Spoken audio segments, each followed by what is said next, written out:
nëse ne duam që të zgjidhim alergjin, duhet që përsëri të fokusohemi tek zorrët. E zëm, në këtë rast, vaj farës së zezë me timokinon është shumë i vlefshëm.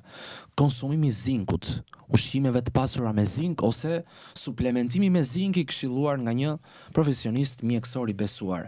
Pra vaj farës së zezë, edhe zinku në këtë rast është shumë i rëndësishëm, sepse vaj farës së zezë që ka timokinon bën të mundur hapjen e kanaleve jonike dhe zinku dhe disa minerale të tjera hynë më lehtë.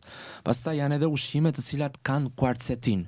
Kuarcetin ka qepa, kuarcetin ka hudhra, kuarcetin ka vaj ullërit, kuarcetin ka vaj kokosit, rigoni, naneja, nenexhiku.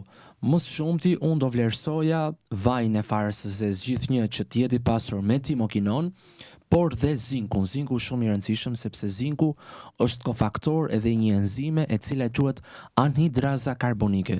Që anhidraza karbonike bashkon karbon dioksidin dhe ujin dhe formon bikarbonatet.